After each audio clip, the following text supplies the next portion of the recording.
Economia. Ela é ouvida por presidentes de grandes empresas e também por conselheiros dessas grandes empresas. Ela tem um olhar especial para identificar e selecionar os melhores executivos do mercado. Nossa convidada especial no estúdio da Band News nesta manhã é a psicóloga e empresária especializada em Executive Search, Adriana Prates. E a Adriana é presidente da Dasign, que é a primeira empresa fora do eixo Rio-São Paulo que conquistou a certificação internacional da ESC, a Associação de Consultores em Executive Search, uma entidade que reconhece a competência daquela empresa em encontrar os profissionais mais disputados do mercado. Adriana Prates, muito obrigada pela sua presença e um bom dia. Bom dia, Inácia, e bom dia para todos os ouvintes. Estou muito feliz de estar aqui essa manhã com vocês. Bom, Adriana, a gente costuma batizar esse convidado especial de o quarto elemento, então essa é a sua posição hoje, tá bom? Compondo o nosso trio, o quarto elemento da nossa manhã. O quarto elemento é o fogo, né? Então vamos ver se a gente dá uma esquentada geral aqui, né? Pois é, então nós já vamos começar com dúvidas que são muito comuns. Os ouvintes daqui a pouco também vão começar a colocar suas dúvidas aqui para você responder. Em relação a hoje as causas mais comuns de demissão. Houve uma época em que as escolas não eram tão acessíveis assim, poucas pessoas tinham faculdade, os erros técnicos eram mais comuns, a pessoa era contratada, pisava na bola porque tinha errado o cumprimento da sua função e por isso era demitida muitas vezes. Hoje em dia não é mais esse o parâmetro mais comum ou o motivo mais comum das demissões. Hoje se tornou comportamento. Adriana, por que houve essa inversão de valores? Justamente pelo fato de que as pessoas, Inácia, elas estão buscando mesmo essa formação acadêmica mais consistente. E as empresas também, elas já entenderam que é a responsabilidade delas dar continuidade a essa formação que as escolas estão provendo. Inclusive tem vários intercâmbios entre as empresas e as escolas para que o profissional ele aprenda a fazer na empresa aquilo que a escola está dando, porque tem ainda uma desconexão muito grande. Ocorre que a mudança para o comportamento vem, de fato, de uma pressão por resultado muito grande. Quanto mais pressão você tem, uma hora a panela pode explodir, né? E por falar em explosão, quais são esses erros mais comuns dos executivos, mas dos profissionais de uma maneira geral? Onde que as pessoas estão errando mais, Adriana? Quando a gente fala de pessoas que estão no poder, Inácia, o que recai sobre eles de uma maneira mais impactante é a tomada de decisão. A tomada de decisão, ela tem duas variáveis. O executivo, ele pode errar a decisão, porque ele toma ela muito rápido, sem considerar todos os fatos, sem verificar as consequências, e, enfim, gera um problema danado, ou aquele outro que analisa demais, é lento para tomar essa decisão, e a decisão tardia, quando ela acontece, chega a não mais resolver os problemas. Quer dizer, perde o tempo certo de aplicação dessa decisão. A questão do time, é isso mesmo. Oi, Adriana, bom dia. Bom dia, Júlio. Bom dia. Você está falando sobre a demora de tomada de decisão ou a decisão tomada de forma equivocada, de forma antecipada, diante da pressão. Um mundo como esse que a gente vive, a pressão das decisões e considerando que o poder ele é meio solitário também. Se vê à frente de dezenas de pessoas que trabalham com você, de centenas de pessoas, em alguns casos, de alguns executivos. Como é que se prender ao conceito, à mudança conceitual, ou às origens das decisões, se valendo de valores humanos, valores pessoais, de formação, é o melhor caminho para buscar o fundamento para as decisões no campo executivo? Exatamente assim, Júlio. Está tendo uma pressão na sociedade, não só brasileira, como global, de que haja uma retomada a esses valores universais e de que, seguindo aquela lei máxima, né? Faça ao outro o que você espera que fosse feito para você mesmo, ou seja, se o executivo ele tem esse nível de sensibilidade e ele tem também uma coerência com isso, vai minimizar bastante o impacto na decisão na vida das pessoas, porque hoje nós temos que considerar, por exemplo, nós vemos os exemplos das mineradoras aqui na nossa região, elas precisam considerar a sociedade, as comunidades envolvidas. Existe o estímulo, por exemplo, para que elas contratem profissionais da própria região, gerando riqueza para a região. Hoje não há mais um contentamento se a empresa totalmente capitalista, se somente ela vai ter o lucro, por exemplo. Então, ele precisa considerar o cenário macro. E cada vez mais está sendo demandado de nós, executivos, que têm a capacidade de enxergar o impacto que a decisão dele tem no ambiente físico, emocional, afetivo, social e corporativo. Foi uma outra pergunta, que é uma curiosidade até que eu tenho. Aliás, nessa circunstância aqui, eu poderia muito bem assumir o papel de entrevistado, né? E não de entrevistador, porque eu vou ganhar uma consultoria aqui ao vivo. Já que eu estou cuidando, pela circunstância, pelo cargo que eu ocupo, eu estou cuidando de uma equipe grande também, que trabalha comigo todos os dias na comunicação, que não é uma atividade muito comum, viu, Adriana? Se não for a atividade mais subjetiva entre as profissões hoje, está entre as três, aí deve estar entre elas. Mas o fato é o seguinte, quando a gente foca no executivo, na figura do líder, a necessidade dessa postura para tomadas de decisões, para servir como exemplo, como referência para os comandados, para as pessoas que estão seguindo, é fácil materializar. Bom, existe uma classe de comando e uma de comandado.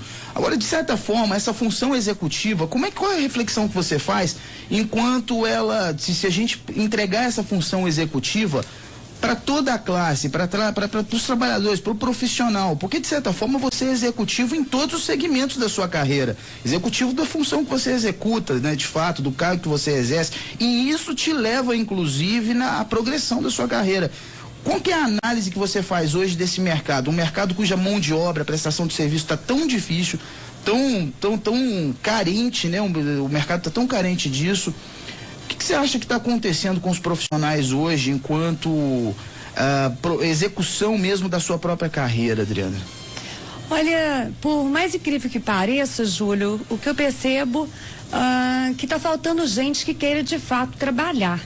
Então, tem a mão de obra qualificada, mas as pessoas que querem de fato se desenvolver, se empenhar, ter força de vontade para transcender os obstáculos, desafios, permanecer na empresa pelo menos 3, 5 anos, porque é diante de um desafio, de um erro, que você fortalece, que você cresce e que você tem uma maturidade, uma vivência técnica e profissional. Então as pessoas estão muito ansiosas, elas não estão esperando que esse tempo aconteça e elas estão fazendo o quê? Elas estão pulando as etapas necessárias ao crescimento. Inclusive, entre comandos e comandados, elas querem sair muito rápido da posição de ser liderado para ser um líder. Mas, na minha opinião, um grande líder, ele já foi um excelente liderado. E a decisão compartilhada, ou seja, o executivo que toma decisão conjuntamente com o time, escutando e aproveitando dessa fala deles, dessas dicas deles, porque eles que estão conhecendo todos os problemas, a decisão, quando ela é tomada de forma coletiva, ela dá mais certo, por várias razões. E a principal, porque eu tenho um comprometimento de um time inteiro em vez de uma única pessoa. E ele deixa de formar seguidores e passa a investir naquilo que a gente hoje tanto fala, que é a formação de novos líderes e sucessores. E aí sim, ele está preocupado com a carreira dele, porque ele vai subir e ele já tem alguém preparado para estar na posição dele. Como é que você e a sua equipe encontram esses executivos disputados, pelos quais muitas empresas estão dispostas quase a pagar peso de ouro, porque acham que eles vão ser um divisor de águas no resultado da empresa? Inácia, a gente tem uma equipe de pesquisa permanente verificando quem que está destacando na empresa que está. Porque independente de qual segmento, de qual desafio que seja, a premissa básica de uma empresa contratante é: eu quero o melhor no segmento que ele atua. Então, por exemplo, você pode ter um cliente que é de mineração, que é um setor que vai contratar ainda mais nos próximos anos, mas você pode pegar, por exemplo, um executivo da telefonia e de alguma maneira achar que ele pode se encaixar na mineração, seria isso? Em determinados cargos, áreas e segmentos dentro da empresa, isso é feito, inclusive, como uma forma de oxigenar e trazer novas ideias.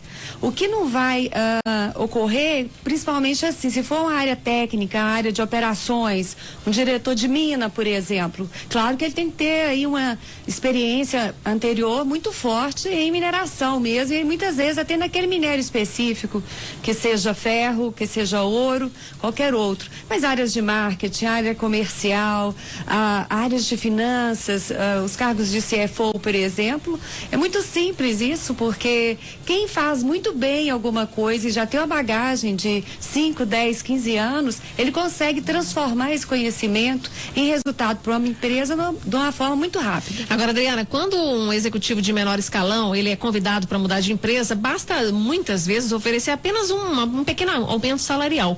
Agora, quando o nível é de presidente, assim, diretor-geral, diretor executivo, né, superintendente, basta oferecer um pouco a mais de salário para esse executivo mudar de organização ou não? Tem que ter algum mimo ali acoplado a esse pacote de contratação? Partindo do princípio que o executivo é a pessoa mais esperada pela empresa e que a empresa que está contratando está desejando ele também, ele não vai sair porque ele é blindado, né, Inácia? Ou seja, ele tem ali já, o salário está atrelado a bônus, está atrelado a stock options, ou seja, valores que ele vai receber se ele permanecer, por exemplo, até 2016.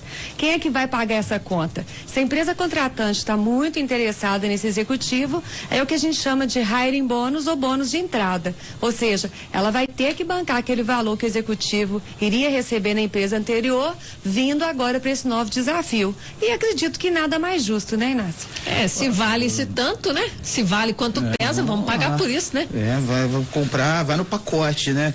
Ô, Adriano, você falava sobre os conhecimentos técnicos do gestor para atividade, a boa atividade. Tem uma pergunta de um ouvinte aqui, tem um pouquinho a ver com isso, mas ele está se referindo aos conhecimentos administrativos. Eu vou ler aqui para você passar e responder para esse leitor. Do líder, já começa dizendo o seguinte: do líder hoje é cobrada uma condição de Superman. Ele deve transitar entre vários estilos de liderança, democrático, consultivo, em algumas situações até mesmo autocrático. Essa preparação, ela pode acontecer, ela pode ser encontrada hoje em dia nos cursos de MBA, formação de gestores, seminários, ou inevitavelmente essa figura multifacetada do líder, quase heróica, né? Quase heróica, quase do Superman mesmo, se adquire com a experiência profissional, com a experiência de vida, com o tempo na atividade de liderança. Muito sábia a pergunta do ouvinte. Eu acredito que existe muitos profissionais ainda que ficam esperando isso que não existe, que é um super-homem, né? Isso é impossível. O líder, ele lida com várias situações, tem uma carga adicional pela responsabilidade que ele tem que gerar por ele mesmo e para a equipe que ele conduz, mas jamais nós devemos atribuir a uma pessoa só numa equipe uma carga de responsabilidade dessa. É como muitos brasileiros fazem, né? Atribuir só ao governo, ou só à igreja, ou só a algum tipo de entidade que resolva a nossa vida. Nós acreditamos que nós somos agentes de transformação da nossa própria história. Portanto, o líder, ele precisa ser o melhor que ele pode ser. A MBA contribui, uma boa formação acadêmica contribui bastante também. A questão da experiência prática, do ensaio e do erro, da supervisão constante, dele receber e dar feedback e dele buscar o conhecimento de si mesmo, continua sendo ainda uma das bases mais importantes para que esse líder consiga prosperar. Então, eu acredito que ninguém deve estar buscando aí, deve ter como desejo ser um ser tão completo como o super-homem, que ele vai falhar em muitas coisas. É melhor que ele defina 2 pontos estratégicos interessantes que ele tem na própria capacidade dele, e esses pontos, sim, esses pontos ele vai conseguir ressaltar isso e vai mostrar resultados de uma maneira mais global, mais concreta e mais perceptível no olhar do chefe dele, no olhar de quem ele está liderando. Bom, tem diversas participações aqui já pelo Twitter. A Poliane, bom demais essa entrevista com a Adriana. O Enéas Mendes, bom dia, Inácia, Antonelli Júlio, parabéns à participação da Adriana, sucesso a essa ótima equipe, BH precisava de vocês. E o Davidson Delfino tá fazendo uma pergunta aqui para você, Adriana: o que fazer quando todos do trabalho te julgam como o próximo a ser promovido? Isso nunca acontece. Ixi, fica patinando ali. Isso acontece muito, né? Até tem gente que, poxa, por que não fui eu o escolhido? Por quê? Que às vezes alguém que parece ser a pessoa ideal para um cargo não é a escolhida, não é a eleita por quem está acima, que é a quem cabe essa decisão. De fato, isso acontece bastante, isso gera muita frustração na pessoa e muitas vezes ela fica ali na atitude passiva, na expectativa, e eu costumo dizer, você quer ser promovido, então você precisa já criar esse personagem, você precisa agir de acordo com o que é esperado dessa liderança e não se intimide. Vá atrás do teu chefe e pergunte: surgiu agora uma nova oportunidade, o que impede que eu seja promovida agora? Ouça dele quais os pontos que ainda está faltando e busque se preparar para que, de fato, você não fique nesse discurso da justificativa. Eu nunca sou promovido, mas não é bem assim.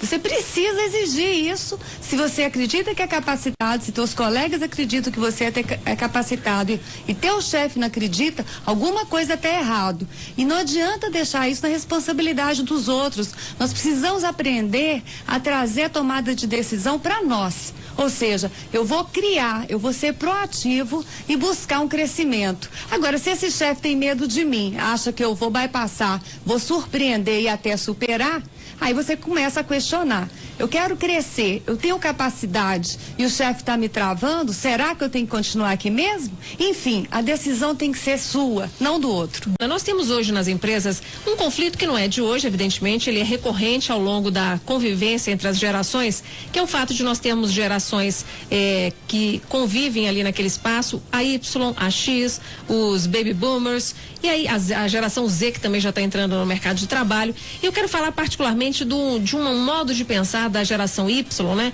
Pessoas ali que têm até 32, 33, 34 anos de idade e que são profissionais mais aflitos no sentido do avançar da carreira.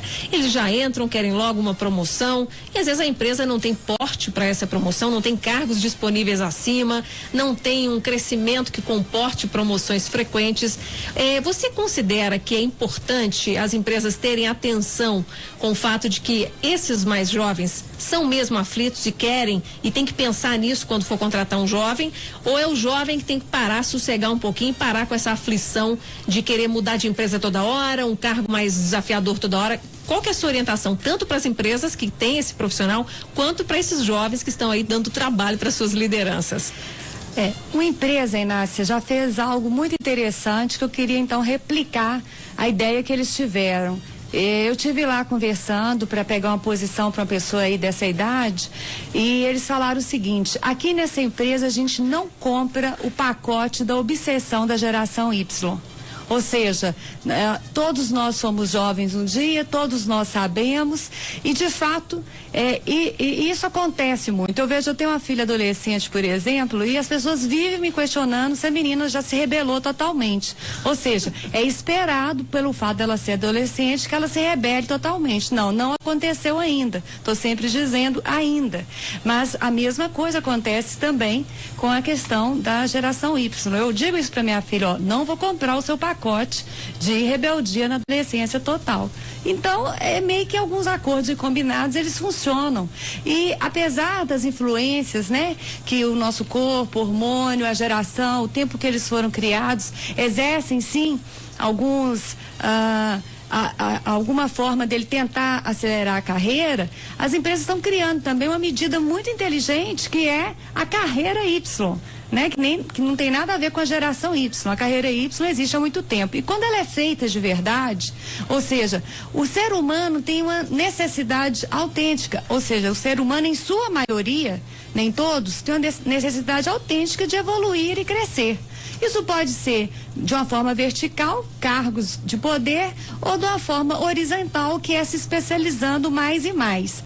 Agora, segundo pesquisas americanas que eu li recentemente, a questão da depressão e da frustração com a carreira, ela é 10 vezes superior em pessoas que ocupam cargos de liderança e de tomada de decisão do que aquelas que são lideradas. Então, existem vantagens e desvantagens nas duas questões. A geração Y e as demais, né, se elas refletirem um pouco mais do ponto de vista macro do que é ser bem-sucedido para elas, é ter um pouco de compatibilidade, aquilo que o Júlio trouxe há pouco, né? O equilíbrio mais entre a vida pessoal, social, profissional, ou de fato ser uma pessoa que vai aí ficando gregário, superficial, até onde?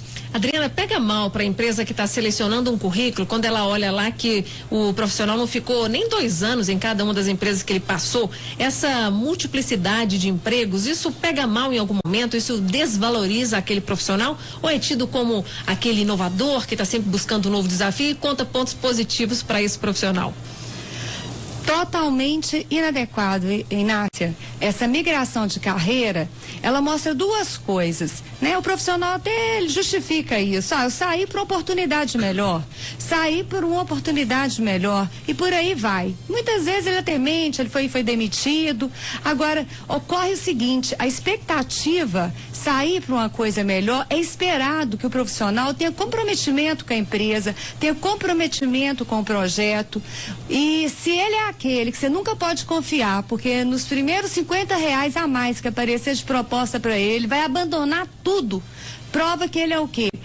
Pouco comprometido, não dá valor àquele ambiente que ele está, e ele vai repetir naturalmente isso no próximo trabalho, porque a ansiedade que ele tem muito grande. Gera um tom de instabilidade, sim, né? Gera. Não, a instabilidade, os Ys e a geração Z, elas têm que continuar entendendo que os tomadores de decisão são os X, são os boomers, na maioria das vezes. E essas pessoas valorizam muito a estabilidade, valorizam muito a estabilidade positiva. Ou seja, ela teve uma história bonita na empresa, ela tem uma história para contar. Adriana, o Antonello vai trazer pra gente uma matéria sobre crianças aqui, mas antes disso eu quero te fazer uma pergunta. Se hoje, quando a gente ouve muito essas conversas e não sabe se de fato isso se verifica na realidade, quando o executivo, o alto executivo encontra tempo sim para valorizar a família, para curtir os filhos, isso é bem visto como aquele que sabe equilibrar as 2 coisas, o profissional e o pessoal, ou não? A empresa está sempre tentando roubar dele essas horas de lazer e colocar na estratégia da empresa, nas viagens. Isso tem valor hoje no mercado? Tem muito valor, porque a visão do acionista é a entrega de resultado. Partindo do princípio que o executivo entrega o resultado esperado, ele tem condição de lidar com a vida dele da melhor forma. Para a gente encerrar a participação aqui da Adriana Prats, psicóloga, presidente da Dasein. Adriana, a gente colocou no próximo bloco que seria esse assunto de encerramento aqui da sua participação, já casando com o futebol, que é esse o assunto que a gente vai tratar agora aqui na Band News, sob esse telhado de vidro, né, que a gente costuma dizer dos técnicos. É uma profissão extremamente volátil e volante, porque eles mudam cada hora de time, começa a temporada num time, já termina em outro. Eles têm uma vitrine, eles estão o tempo todo na vitrine, e a impressão que dá é que a vitrine é feita com cristal da Baviera, de tão delicado que é e fácil de quebrar. Por que que acontece isso no futebol? Por que que a posição de técnico é tão sensível, tão frágil? Nácia, de fato isso acontece. E você já começou dando um pouco da resposta, ó. Por que que a visão, por que que a carreira do técnico é tão sensível e frágil? Se a gente fazer um paralelo entre futebol e organização, um técnico estaria numa carreira Y e não uma posição de comando que é enquanto técnico de futebol. Ou seja, tem algum tipo de formação complementar que ele não teve. Somado a isso, o futebol espera o quê? Resultado super imediato, coloca ele numa exposição muito forte, ele está com muita visibilidade, o excesso de pressão, ele vai do pódio à bancarrota em 1 minuto, ou seja, em 2 segundos. Você sabe melhor, né, do que isso, e vão tratar disso aqui.